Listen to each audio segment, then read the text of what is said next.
శ్రోతలకు స్వాగతం. ఈరోజు మొదలు పెట్టబోతున్న నవల అదే మగాడైతే.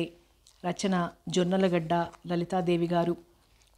రిజిస్ట్రార్ ఆఫీస్లో రిజిస్టర్ మ్యారేజ్ చేసుకుని బయటకొచ్చారు నవదంపతులు ప్రతిభ బిందుమాధవులు. తిన్నగా నటరాజ్ హోటల్కి వచ్చారు. అక్కడ మెడలో పూలదండలు వేయించారు మిత్రబృందం. ఆ పూలదండల బరువులో కోరిన వధువు సమక్షంలో టీవీగా ఉన్నాడు బిందుమాధవ్. చాలామంది మిత్రులంతా వచ్చి కంగ్రాచ్యులేషన్స్ చెప్పి ప్రజెంటేషన్లు అందిస్తున్నారు, ఫోటోలు తీస్తున్నారు. బిందు మాధవ్ బెస్ట్ ఫ్రెండు ప్రభాకర్ కానుకలు దరహాసిత వదనంతో అందుకుంటున్నారు. ఆ వివాహానికి వధువు తాలూకు వ్యక్తులు ఎవరూ కనిపించలేదు. వచ్చిన వారంతా మిత్రులు తప్ప బంధువులు ఎవరూ లేరు. అక్కడే రిసెప్షన్ జరిగింది. అంతా చీర్స్ చెప్పి బిందారగించి ఎవరిళ్ళకి వారు వెళ్ళిపోయారు.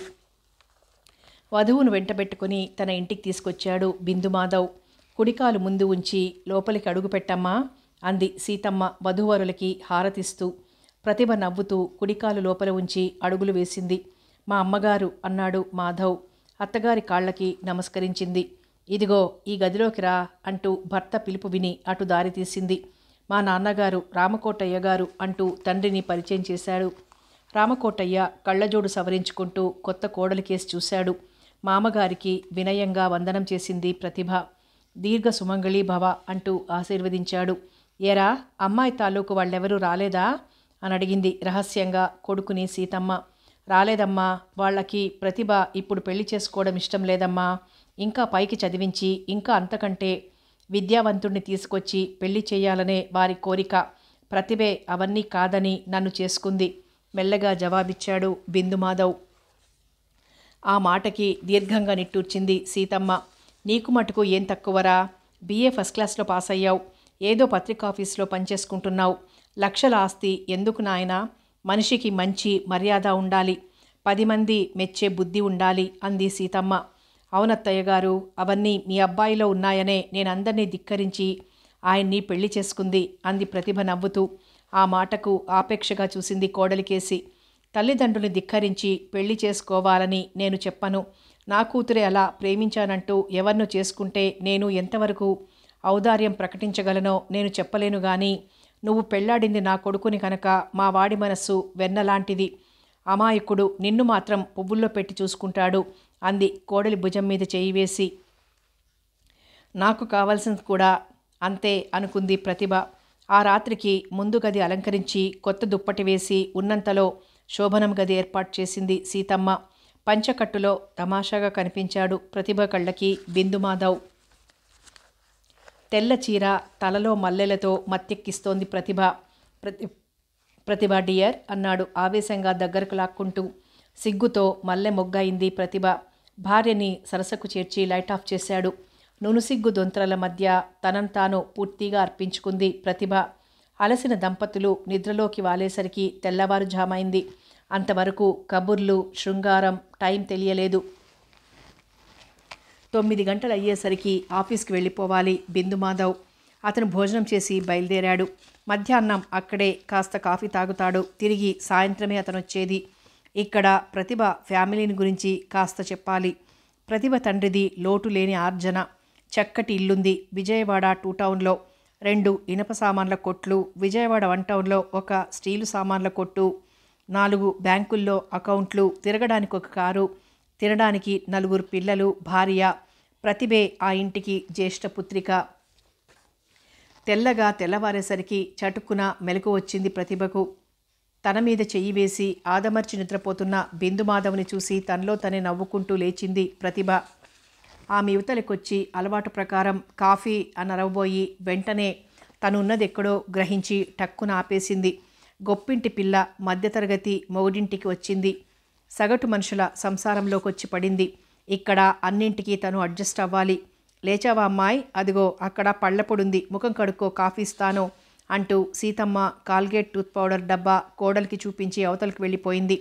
ఆ పళ్ళపొడి చేతిలో వేసి ముఖం కడుక్కొని యువతలకు వచ్చేసరికి కిరసనాయిల్ స్టవ్ మీద పాలు కాగితే దింపుతోంది సీతమ్మ. అక్కడే వచ్చి కూర్చుంది ప్రతిభ. కాఫీ కలిపి గ్లాసుల్లో పోసింది. ఇది మీ మామయ్య గారికి ఇచ్చిరామ్మా అంటూ ఒక గ్లాసు ఆమెకు చూపించింది. ఆ గ్లాస్ తీసుకుని మామగారి గదిలోకి వెళ్ళింది. అప్పుడే ఆయన సూర్య నమస్కారం చేసి గదిలోకి వచ్చి కూర్చున్నాడు. మామయ్య గారు కాఫీ అంటూ గ్లాస్ అక్కడ పెట్టింది. మీ అత్తగారేం చేస్తోంది?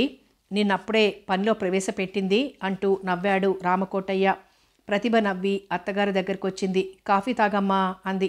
ఆయన్ని లేవనీయండి అత్తయ్యా అంటూ భర్త గదిలోకి వెళ్ళింది. అప్పుడే కళ్ళు నులుముకుంటూ లేచాడు బిందుమాధవ్. ఎదురుగా తన అందాల దేవి. గుడ్ మార్నింగ్ నవ్వుతూ అతని దగ్గరకొచ్చింది ప్రతిభ. సుప్రభాతం అన్నాడు మందహాసం చేసి. లేవండి, లేచి ముఖం కడిగితే కాఫీ తాగొచ్చు. బెడ్ కాఫీ లేందే మనం మంచం దిగం కదా. అయితే ఆగండి, మీ అమ్మగారు చెప్పి తీసుకొస్తాను. ఈ కాఫీకి అమ్మకు చెప్పడమేమిటోయ్ అంటూనే తటాలున ఆమె తల వంచి పెదవుల మీద గాఢంగా ముద్దు పెట్టుకున్నాడు. ముఖం కడుక్కోకుండా ఏమిటి పనులు? కోపంగా చూసింది ప్రతిభ. ముఖం కడక్కుండా పడక మీద సేవించేదే బెడ్ కాఫీ అంటే. స్నానం చేసి సంధ్యవార్చి మడిగట్టుకొని అతని వాక్యం పూర్తి చేయకుండానే పకపకా నవ్వింది ప్రతిభ. మీకు స్నానం, సంధ్య, జపం, తపం కూడా ఉన్నాయన్నమాట. ఏదోలే, పెళ్లి కాకముందు లక్షణాలవి. ఇప్పుడు పెళ్ళైపోయిందిగా, అలాంటివన్నీ డిక్షనరీలోంచి తొలగిపోయాయి. పోగా మిగిలింది ఒకటే, ఈ జగమంతా రామమయం అన్నట్లు జగమంతా ఈ అమ్మాయి మయం. ఇంకా అతనలా అంటుండగానే కాఫీ చల్లారిపోతుందే అంటూ మరోసారి రిమైండర్ ఇచ్చింది సీతమ్మ. రండి, తర్వాత కబుర్లాడుకోవచ్చు అంటూ కంగారుగా అత్తగారి దగ్గరికి వెళ్ళిపోయింది కొత్త కోడలు. బద్ధకంగా లేచి భార్య అందించిన పళ్ళపొడి అందుకొని బాత్రూంకి వెళ్ళిపోయాడు బిందుమాధవ్. కాఫీ మళ్ళీ వెచ్చబెట్టింది. ఉడుకుతున్న పప్పు కిందికి దింపింది. 2 గ్లాసుల్లో పోసి భర్త గదిలోకి దారి తీసింది ప్రతిభ. ఆ కాఫీ అతనికి అందించి, నేను మా వాళ్ళ ఇంటికి వెళ్ళి నా బట్టలు, నా సామాన్లు తీసుకొస్తాను అంది ప్రతిభ. వెళ్ళు, కానీ త్వరగా వచ్చేయి. అలాగే, వెళ్ళి గంటలో వస్తాను. ప్రతిభ, ఒకవేళ మీ వాళ్ళు నిన్ను తిరిగి ఇక్కడికి రానియకపోతే ఏం చేస్తావు అని అడిగాడు. అంత ధైర్యం ఏడ్చిందా వాళ్ళకి? అది కాదు ప్రతిభ, వాళ్ళు నీ తల్లిదండ్రులు. ఏదో చెప్పబోయాడు బిందుమాధవ్. మీరు ఊరుకోండి, నాకు వాళ్ళకి చాలా విషయాల్లో సరిపడదు ముఖం మార్చుకుని అంది ప్రతిభ. బిందుమాధవ్కి ఆ క్షణంలో భార్యను చూస్తే చాలా భయం వేసింది. సరే, నీ ఇష్టం, నువ్వు ఎలా చేయాలనుకుంటే అలాగే చెయ్యి అంటూ స్నానానికి వెళ్ళిపోయాడు. భర్త భోజనం చేసి వెళ్లేదాకా అక్కడే ఉండి అతను అటు బయలుదేరగానే తను ఇటు బయలుదేరింది ప్రతిభ. ఆమె వెళ్లేసరికి ఆమె అంచనాకి విరుద్ధంగా ఆమె తండ్రి ఇంట్లోనే ఉన్నాడు. కూతుర్ని చూసి మౌనంగా లోపలికి వెళ్ళిపోయారు కృష్ణారావు. అంతవరకు కూర్చున్న భర్త హఠాత్తుగా లోపలికి ఎందుకు వచ్చాడా అన్న కుతూహలంతో బయటికి తొంగి చూసి అలాగే నిలబడిపోయింది మంజుల. ఎదురుగా ప్రతిభ. భర్త కూతుర్నేమీ పలకరించకుండా లోపలికి వెళ్ళిపోవడంతో ముందు గాబరా పడింది. మంజుల కేసి చాలా తీక్షణంగా చూసింది ప్రతిభ. నా బట్టలు, నా వస్తువులు నాకిచ్చేయండి, అవి తీసుకువెళ్దామనే వచ్చాను నిక్కచ్చిగా అడిగింది ప్రతిభ. తీసుకువెళ్ళు, కంగుమంది కృష్ణారావు కంఠం. మంజులను తప్పించుకుని చరచర తన గదిలోకి వెళ్ళిపోయింది ప్రతిభ. మంజుల అలాగే మ్రాన్పడి చూడసాగిందే తప్ప ఒక్క మాట నోటి నుంచి రావడం లేదు. ఏ మాట అంటే ఎవరికి ఆగ్రహం వస్తుందో, అసలు ఎవరికలా సర్ది చెప్పాలో దిక్కుతోచినట్లు చూస్తోంది మంజుల. తన పెద్ద కళ్లను మరింత విశాలం చేసుకుని చూస్తున్న భార్యనే గమనించి మనసులో జాలిపడిన పైకి గంభీరంగానే ఉన్నాడు కృష్ణారావు. తన బట్టలు సూట్ కేసులో సర్దుకుంది. తనకు సంబంధించిన వస్తువులన్నీ తీసుకుంది. మంజుల కళ్ళంబడి నీళ్లు గిర్రున తిరగసాగాయి. పెళ్లి చేసి వైభవంగా చీరా సారే పెట్టి పంపించాల్సిన సమయంలో ఇలా ప్రతిభ ఎవరో అనామకుణ్ణి రిజిస్టర్ మ్యారేజ్ చేసుకుంటున్నానని కాగితం రాసిపెట్టి వెళ్ళిపోవడంతో నిన్నట్నుంచి ఇంట్లో వాతావరణమే మారిపోయింది. ఎక్కడి వాళ్ళక్కడ శిలా రూపులైపోయారు. ఇంట్లో నవ్వు తుళ్ళింతలు లేవు. కృష్ణారావు ఆ కాగితం చదివి ఏ విధంగా రిసీవ్ చేసుకున్నాడో గాని ముఖంలోని ఏ భావాలు పైకి కనిపించనేయలేదు. మంజులకు భర్తని పలకరించాలంటేనే చాలా భయం వేసింది. పెద్దవాళ్ళిద్దరూ చెరో గదిలో మంచాలకు అంటుకుపోతే పిల్లలు ముగ్గురు తల్లిదండ్రుల్ని చేరడానికే భయపడి బిక్కుబిక్కుమంటూ గడపసాగారు. రెండో పిల్ల అరవిందే తమ్ముళ్ళిద్దరినీ తీసుకువెళ్ళి కాస్త భోజనం పెట్టింది. ప్రతిభ ఏనాడు తనని గౌరవించింది కనుక ఈనాడు తన మాట వింటుందని ఆశపడుతుంది. తండ్రి మాటే ఏనాడు వినలేదు. సవతి తల్లి అని తనని ఎంత చులకనగా చూస్తుందో తనకే తెలుసు. ఏమన్నా తను మేజర్ని అని చెప్తుంది ప్రతిభ. కానీ రేపు నలుగురు ఏమనుకుంటారు? సవతి కూతురికి పెళ్లి చేయాల్సి వస్తుందని తనేదో ఆమెను సరిగ్గా చూడకపోవడం వల్ల ఇలా తెగించి రిజిస్టర్ మ్యారేజీ చేసుకుని వెళ్ళిపోయిందని తననే కదా ఆడిపోసుకునేది. భగవంతుడా, ఎందుకయ్యా సుఖంగా సాగిపోయే జీవితాలని సుఖంగా సాగనీయక ఒక పెద్ద బండరాయి పడేసి దాని కింద మనుషులు పడి నలిగిపోతుంటే వినోదించడం నీకు ఆనందమా అనుకుంది కళ్ళు తుడుచుకుంటూ మంజుల. నేను వెళ్తున్నాను, గోడకి చెప్పినట్లు చెప్పింది ప్రతిభ. మంజులకేం చెప్పాలో పాలుపోలేదు. ఆగమ్మా, బొట్టు పెడతాను అంది కంఠం పెగల్చుకొని. మంజుల, నీ పసుపు కుంకాలు చీరసారెలు దానికేం అవసరం లేదు. అది మైనార్టీ తీరిన పిల్ల, తనిష్టం వచ్చినట్లు తనుండగలదు. ఆవిడ గారిని వెళ్ళని మనసులో మండుతున్నా ప్రశాంతంగా జవాబిచ్చాడు కృష్ణారావు. ప్రతిభ ఒకసారి తిరస్కారంగా చూసింది మంజుల కేసి. ఆ చూపులోని భావం స్పష్టంగా చదివింది మంజుల. కృష్ణారావు యువతలకొచ్చాడు. ప్రతిభ మంజుల కేసి చూసిన చూపు కూడా గమనించాడు. ప్రతిభాదేవి, మనిషికి మనిషి ఎప్పుడూ తోడుండాలి. ఏ వయసులో వారికి ఆ వయసుతో సరిపోయిన తోడు తప్పనిసరి. బాల్యంలో నీకు తల్లి కావాలని అనిపించిందో లేదో నాకు తెలియదు, కానీ వయసులో ఉన్న నాకు భార్య కావాలనిపించింది. అందుకే మంజులను కోరి చేసుకున్నాను. ఆమె మంచితనం నీకు తెలుసు, కానీ అది ఒప్పుకోవడానికి నీ మనసు అంగీకరించలేదు. మీ అమ్మ వెడుతూ నిన్ను వదిలిపోయింది. ఆమె స్థానంలో వచ్చిన మంజుల నిన్ను ఎంత అభిమానంగా చూసినా ఆ ప్రేమని నువ్వు గడ్డిపోచ కింద తీసిపారేశావు. మమ్మల్ని ద్వేషించావు.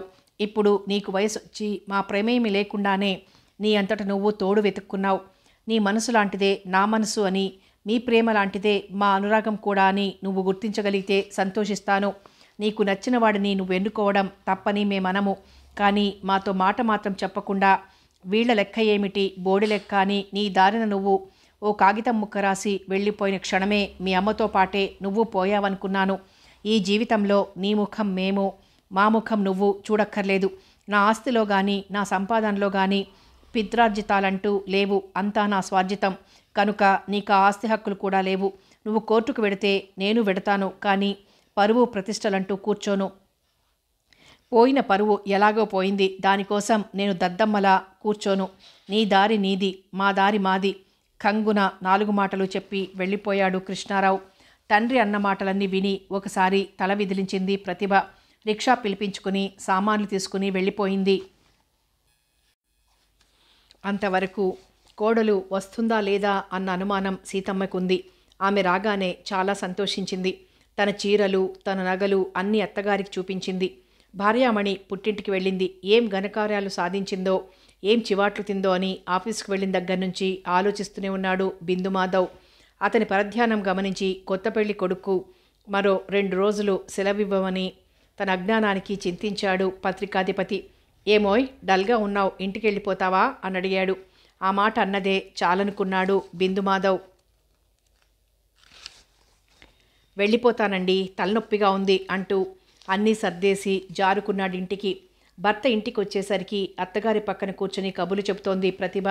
ధనవంతుల బిడ్డ, వంట వార్పు రాదని అన్నీ సీతమ్మ చేసుకుంటోంది. మీ అబ్బాయి వచ్చినట్లున్నారు అంటూ గబాల లేచి యువతలకొచ్చింది. వచ్చావా అని అడిగాడు బిందుమాధవ్. రాక ఎక్కడికి పోతానో అంది నవ్వుతూ. గొప్పింటి పిల్లవి, పేద కుటీరానికి వస్తావో రావో అని హాస్యంగా అన్నాడు మాధవ్. కావాలని చేసుకున్నాక రాకుండా పోతానా అంటూ అక్కడ జరిగినవన్నీ పూసగుచ్చినట్లు చెప్పింది.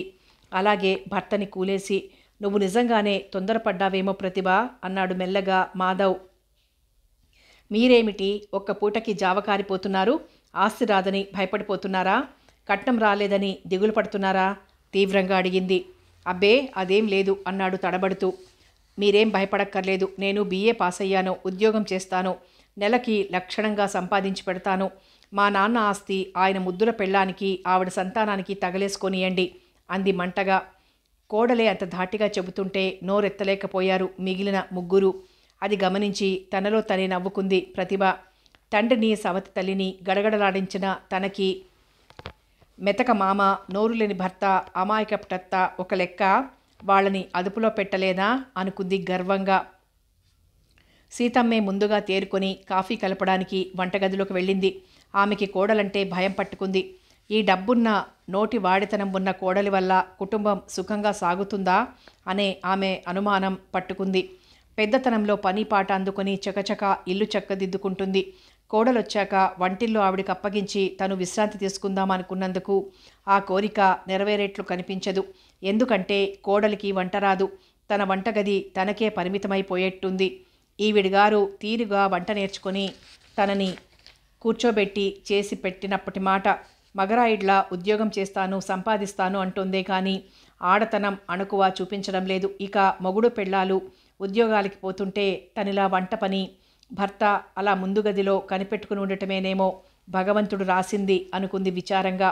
సీతమ్మ భర్త రామకోటయ్య ఎన్నిక ప్రభుత్వం జారీ చేసిన రూల్స్ను అనుసరించి 55వ ఏట ఉద్యోగం చాలించుకుని ఇంటి పట్టున ఉండటం ప్రారంభించాడు.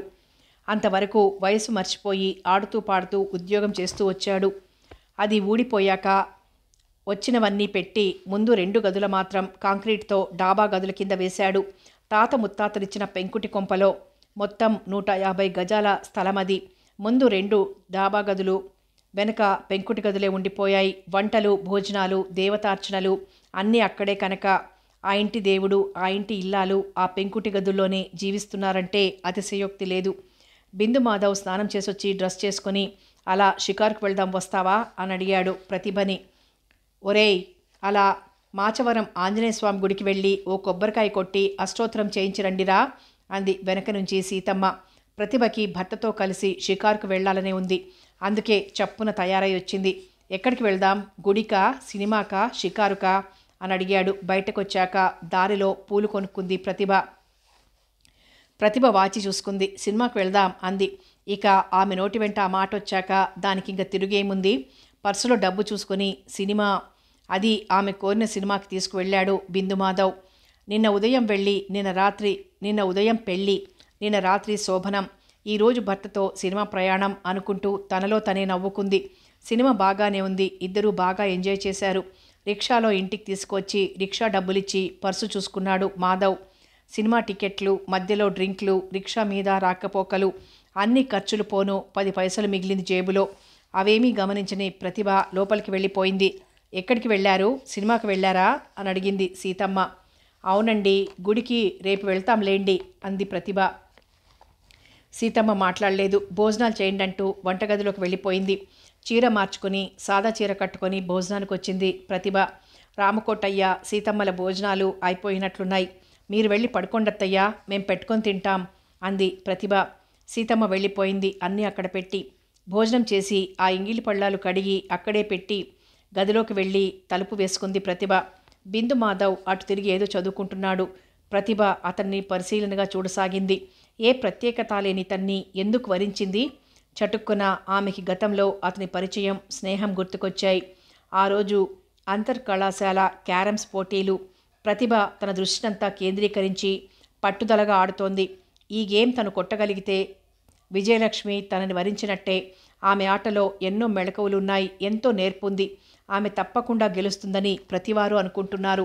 ఆమె గెలవాలనే ఆశ చాలామందికి ఉంది. ఆమె తరపున దైవం మీద భక్తి ఉన్నవాళ్ళు వాళ్ళ ఇష్టదైవానికి నమస్కారాలు చేస్తున్నారు. ఆ దైవం అంటే గిట్టని వాళ్ళు బాగా ఆడి గెలిస్తే చాలు అని అనుకుంటున్నారు. మొత్తం మీద ఎవరు ఎలా అనుకున్నా ఆమె విజయం సాధించాలనే ప్రతి వారి కోరిక. చివరికి అందరి ఆశలు ఫలింపచేస్తూ ప్రతిభ గెలిచింది. అంతా ఆనందోత్సవం, విపరీతమైన కోలాహలం. తనకి, తన కాలేజీకి పేరు వచ్చింది. దాంతోపాటు షీల్డ్ వచ్చింది. ప్రతిభ కళ్ళు విజయగర్వంతో మెరిసిపోతున్నాయి. ముఖంలో ఆనందం తాండవిస్తోంది. కంగ్రాచ్యులేషన్స్ అంటూ అందరూ ఆమెని అభినందనలతో ముంచివేశారు. ప్రతిభ కళ్ళల్లోనే కాదు, అసలు మనిషిలోనే చాలా గర్వం ఉంది. అలా గర్వాన్ని ఆమె ఆత్మవిశ్వాసంతో పోల్చినా ఇతరుల మటుకు ఖచ్చితంగా గర్విష్టి అనే అంటారు.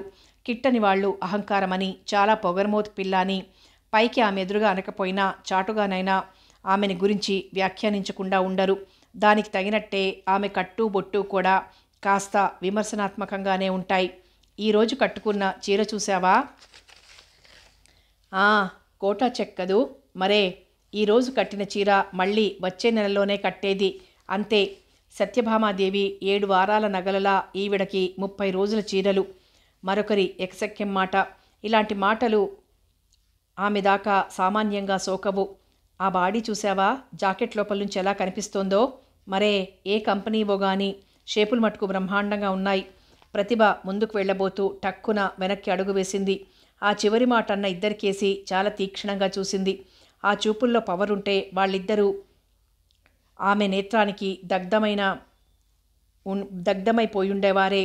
కానీ ప్రతిభ ఇంత పొగరమోతు పిల్లైనా సామాన్య మానవురాలే కనుక ఆ ఇద్దరూ నిక్షేపంలో ఉన్నారు. అసలు షేపు ఒరిజినల్ బాడీలోనే ఉండాలి.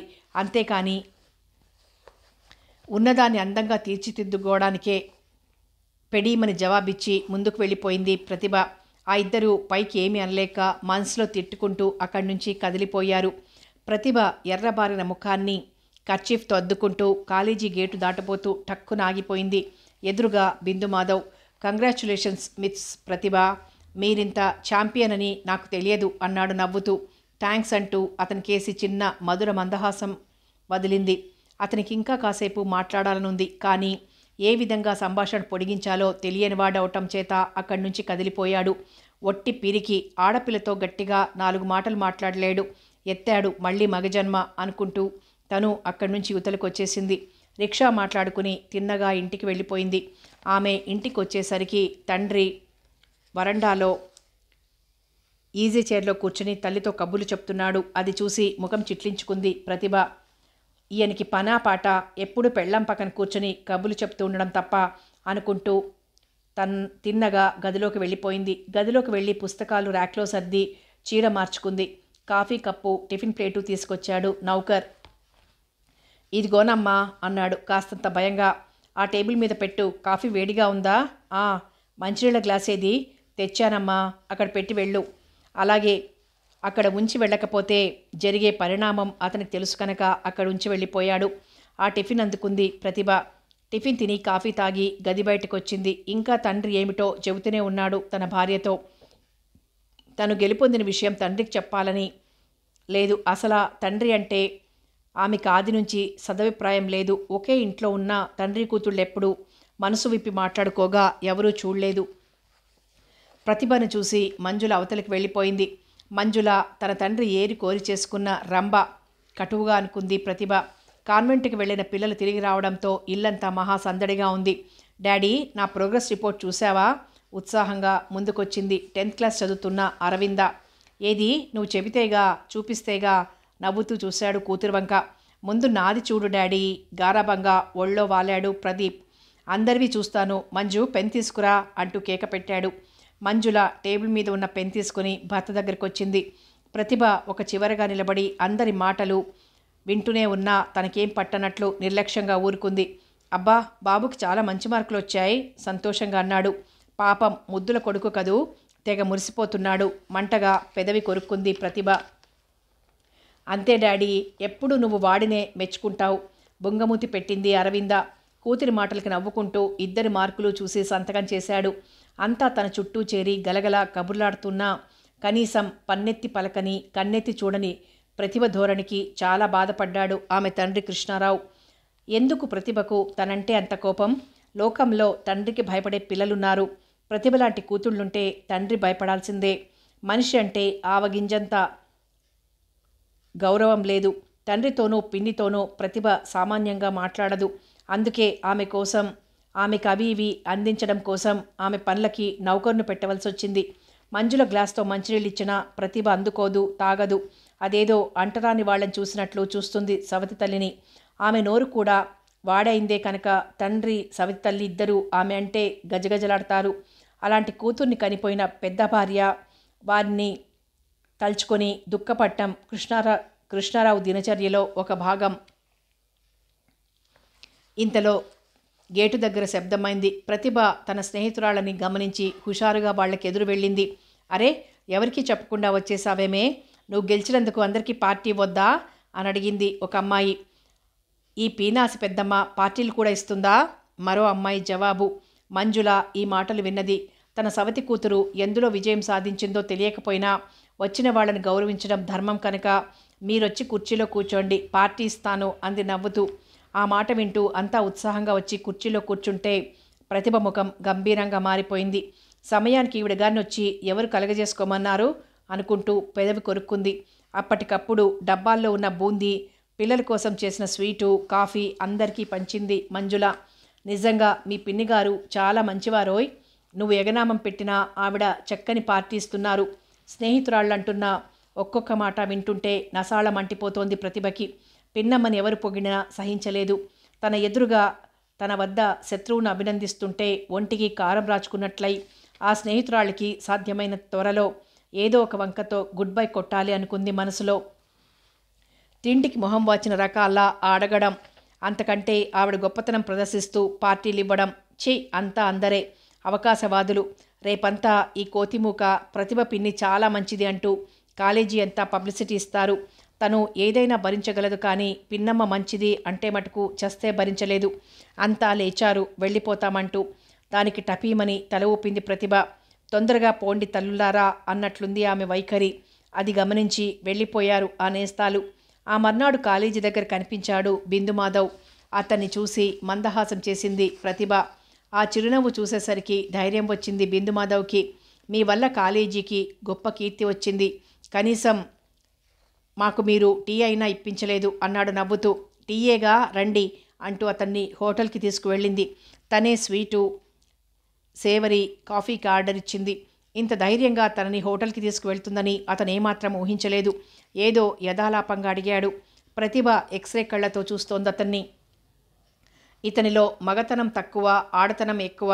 ఆడపిల్లై పుట్టవలసింది అనుకుంది. ఆడపిల్ల కంటే హీనంగా సిగ్గుపడే అతని వైఖరి గమనించి ఇతనిలో ఆడపిల్లని చూస్తే కలిగే పిరికితనం వదిలిపోతే చాలా బాగుంటుంది అనుకుంది. మీరు క్రికెట్ బాగా ఆడతారట కదా, సంభాషణకు ఉపక్రమిస్తూ అంది. ఆడటం వరకు నిజమే, బాగా అన్నది మీ బోటి వాళ్ళు చెప్పాలి అన్నాడు నవ్వుతూ. చెప్పడానికి మీరు ఆట చూడటానికి ఎప్పుడైనా నన్ను రమ్మని పిలిచారా? ఆ అదృష్టం నాకింతవరకు కలగలేదు. మరి ఆదివారం పీడబ్ల్యూడి గ్రౌండ్స్లో మ్యాచ్ ఉంది, చూడటానికి రండి అన్నాడు బిందుమాధవ్. తప్పకుండా వస్తాను. క్రికెట్ అంటే నాకు చాలా ఇష్టం. పటౌడి నవాబ్ తర్వాత అంత గొప్ప ఆటగాడు నా దృష్టిలో గవాస్కర్ ఒక్కడే అంది ఉత్సాహంగా ప్రతిభ. మీ మాట కాదనను గాని ఇప్పుడు మన మ్యాచ్ ఆడేవాళ్లలో చాలామంది బెస్ట్ ప్లేయర్స్ ఉన్నారు. మీరు టికెట్ కొని బొంబాయి, మద్రాసు లాంటి చోట్లకి వెళ్ళి చూసి రావాలి అన్నాడు నవ్వుతూ. టెస్ట్ మ్యాచ్లు కామెంటరీ వినడంతోనే సరిపోతుంది, ఈసారి టెస్ట్ మ్యాచ్ చూసి రావాలి అంది వాచి చూసుకుంటూ. ప్రతిభ అందరికీ ఉంటుంది ప్రతిభ గారు, కానీ అదృష్టం మటుకు కొందరినే వరిస్తుంది. అది మీరు చూస్తుంటే మీకే అర్థమవుతుంది అన్నాడు మాధవ్. ఇలా మాటల మధ్య తినడం తాగడం పూర్తి అయింది. బిల్లు చెల్లించి బయటకొచ్చింది ప్రతిభ. వస్తానండి, ఆదివారం తప్పకుండా మా మ్యాచ్ చూడటానికి రండి అన్నాడు మరోసారి ఆహ్వానిస్తూ. బిందుమాధవ్ ఆ కాలేజీలోనే చదివి BA పాస్ అయ్యాడు. ఆ ఏడే ప్రతిభ BA ఫైనల్ ఇయర్ చదువుతోంది.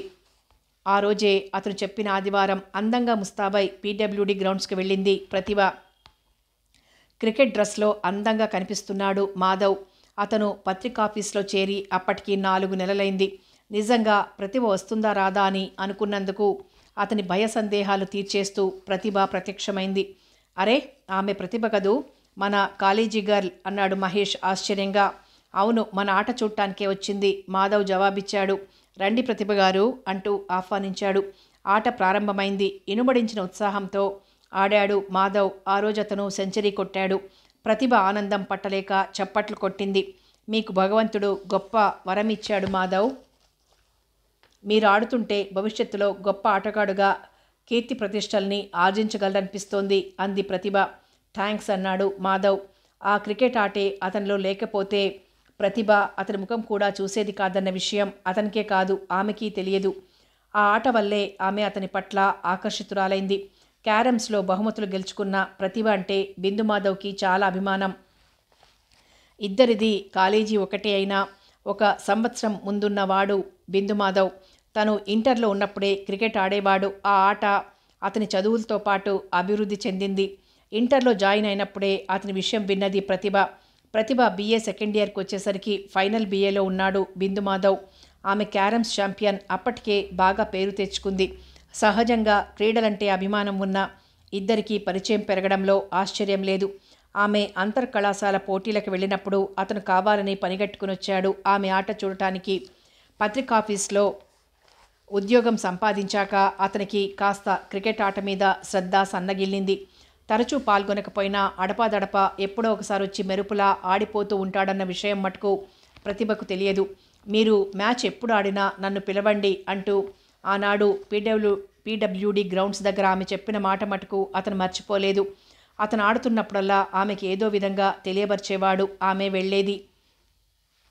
అలా వారి పరిచయం కృష్ణా బ్యారేజ్ దగ్గర ఒకరోజు యాదృచ్ఛికంగా కలవడంతో మరింతగా పెరిగింది. అతనికి ఒక ఇల్లు ఉందని, అతనొక్కడే సంతానమని, పత్రికాఫీస్లో పనని గ్రహించింది. అదే సమయంలో కూతుర్ని బిందుమాధవ్ని చూశాడు కృష్ణారావు. కారులో అతను పని మీద మంగళగిరి వెళ్ళి వస్తున్నాడు. అక్కడ ట్రాఫిక్ మూలాన కారు 1-2 నిమిషాలు ఆపవలసి వచ్చింది. అయితే తండ్రిని చూడలేదు ప్రతిభ.